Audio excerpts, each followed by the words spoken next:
आप सभी लोगों का अयोध्या से मैं श्री योगी प्रमोद जी महाराज स्वागत करता हूँ और आप सभी लोगों को आज पूर्णिमा पर सभी को मैं सादर प्रणाम करता हूँ। एक छोटी सी कथा है कि शिव जी की पूजा में आधी परिक्रमा क्यों की जाती है। आधी परिक्रमा करते हैं ये सब जानते हैं, मगर क्यों की जाती है इस विषय में लोगों के पास जानकारी नहीं है। आज इसी जानकारी के साथ मैं आपको बताना जा रहा हूं कि पूरे विश्व में केवल एक ऐसे ऋषि मुनि थे जो केवल शिव जी की ही पूजा करते थे। उन ऋषि का नाम था भृंगी ऋषि। भृंगी ऋषि जो थे वो केवल शिव जी की ही पूजा करते थे, किसी देवी या किसी देवता की पूजा नहीं करते थे। यहाँ तक शिव जी के साथ वो माँ पार्वती की भी पूजा नहीं करते थे। एक बार का किस्सा ये है कि एक बार भृंगी ऋषि जी शिव जी को उनकी शक्ति के साथ अलग करना चाहा। ऐसा दुस्साहस, उसका परिणाम तो बुरा होना ही था। परिणाम यह हुआ कि भृंगी ऋषि को माता पार्वती के श्राप का भाजन बनना पड़ा। परंतु ये उनका श्राप बहुत ही विश्व के लिए कल्याणकारी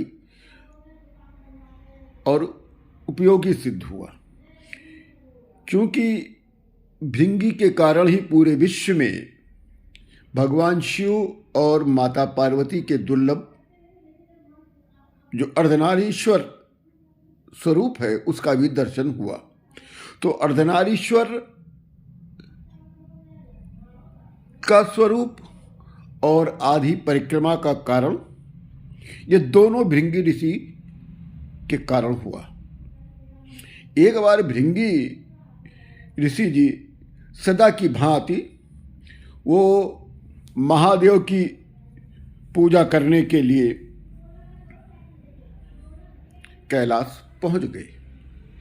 जब वो कैलाश पहुंच गए तो उन्होंने देखा कि महादेव की बाईं तरफ उनकी जंघा पर माता पार्वती जी विराजमान हैं और भगवान शिव जी समाधि में रत हैं। परंतु माता पार्वती जो हैं उनकी बाई जंघा पर बैठकर चैतन्य स्वरूप में थी। भृंगी ऋषि ने जब पूजा प्रारंभ कर दी और समक्ष माता पार्वती के होने के बाद भी उन्होंने केवल महादेव की पूजा की। माता को इस बात की जानकारी हो गई, किंतु भृंगी से उन्होंने कुछ भी नहीं कहा। वो तो प्रसन्न थी कि उनके स्वामी की पूजा हो रही है। वो इसलिए भी प्रसन्न थी कि उनके स्वामी शिव जी का ये बहुत बड़ा भक्त है। जब भृंगी ऋषि की पूजा समाप्त हो गई तो भृंगी ऋषि जी महादेव की परिक्रमा करनी चाहिए। भृंगी ऋषि चूंकि ब्रह्मचारी थे, इसलिए वो भगवान शिव की ही परिक्रमा करना चाहते थे। किंतु भृंगी मुनि जो है आदि परिक्रमा करने के बाद वो रुक गए, चूंकि महादेव के बाएं अंग पर तो माता विराजमान थी और शिव की भक्ति में डूबे भृंगी जी ने माता जी से अनुरोध किया वे कुछ समय के लिए महादेव से अलग हो जाएं, जिससे वो अपनी परिक्रमा पूरी कर सकें। अब माता को भृंगी की अज्ञानता का ज्ञान हो गया। उन्होंने हंसते हुए कहा कि ये तो मेरे पति हैं, मैं इनसे अलग नहीं हो सकती। भृंगी ने पुनः अनुरोध किया, किंतु माता शिव जी की गोद से हटने को तैयार नहीं हुई। भृंगी भी अपने हट में लग गए। भक्ति ने कब मूर्ता का रूप ले लिया ये किसी को पता नहीं चला। तब भृंगी ऋषि ने एक सर्प का रूप धारण कर लिया और परिक्रमा पूरी करने के लिए महादेव और महादेवी के बीच से निकलने का प्रयास करना शुरू कर दिया। इनके इस कृत्य से महादेव की समाधि भंग हो गई। जब शिव ने भृंगी को ऐसे करता हुआ देखा तो समझ गए कि भृंगी जी अज्ञानता में डूब गए हैं। तब उनकी अज्ञानता दूर करने के लिए महादेव ने तत्काल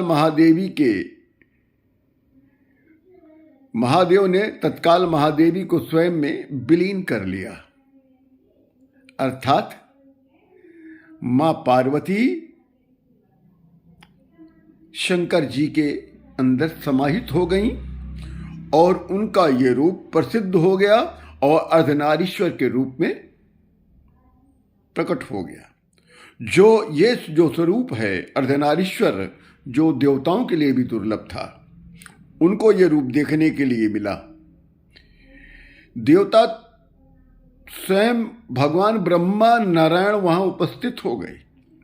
इस स्वरूप को देखने के लिए देवता ही क्या, ब्रह्मा भी आ गए, विष्णु जी भी आ गए। सबको लगा कि भृंगी को अब सत्य क्या ज्ञान हो जाएगा, किंतु कदाचित उनकी भक्ति ने सारी सीमाओं को पार कर दिया।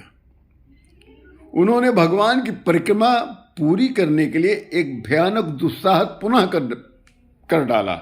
उन्होंने तुरंत चूहे का रूप धारण कर लिया और चूहे का रूप धारण कर अर्धनारीश्वर स्वरूप को कुतरना चाहा। कुतर कर महादेव को महादेवी से अलग करने का प्रयास करना प्रारंभ कर दिया। अब ये तो भाई दुस्साहस की अति हो गई। भृंगी महादेव का भक्त था इसलिए वे चुप रहे, किंतु ऐसी धृष्टता देखकर माता पार्वती जी का धैर्य टूट गया। उन्होंने क्रोधपूर्वक कहा, हे मूर्ख, इस अर्धनारीश्वर स्वरूप को देखकर तू ये नहीं समझा कि शिव और शक्ति एक ही है।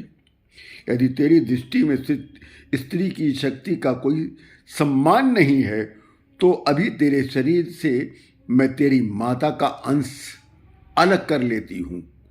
सृष्टि के नियम के अनुसार मनुष्य को हड्डी और पेशियां पिता से मिलती है और रक्त और मांस माता से मिलता है।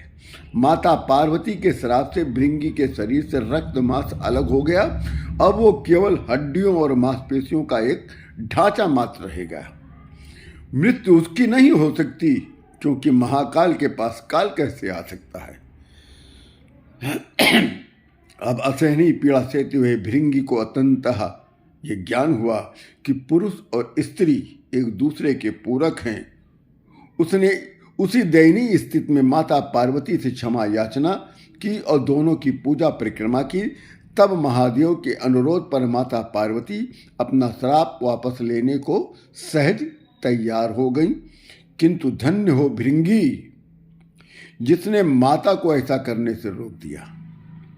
उसने कहा, हे माता, कृपया मुझे ऐसा ही रहने दें, ताकि मुझे देखकर पूरे विश्व को यह ज्ञात हो जाए कि शिव और शक्ति दोनों एक हैं। नारी के बिना पुरुष पूर्ण नहीं हो सकता। उसकी यह बात सुनकर शंकर भगवान और माँ पार्वती दोनों बहुत प्रसन्न हुए और महादेव ने उसे वरदान दिया कि सदैव उनका साथ रहेगा। और भगवान शिव ने कहा, चूंकि भृंगी उनकी आधी ही परिक्रमा कर पाए थे, इसलिए आज से कोई भी भक्त होगा वो मेरी आधी ही परिक्रमा करेगा। तब से आधी परिक्रमा का विधान हो गया। केवल भृंगी ऋषि थे जिनके कारण आधी परिक्रमा, शिवलिंग की आधी परिक्रमा करने का विधान हुआ है और अर्धनारीश्वर स्वरूप का दर्शन उन्हीं के ही कारण देवताओं को, ब्रह्मा जी और विष्णु भगवान को प्राप्त हुआ। इसी के साथ, ऐसी छोटी छोटी जानकारियों के साथ मैं आप सभी लोगों को पुनः सादर प्रणाम करते हुए ये निवेदन करूंगा कि हमारे यूट्यूब चैनल शिव योगी अयोध्या जी को सब्सक्राइब करना न भूलें। सादर प्रणाम।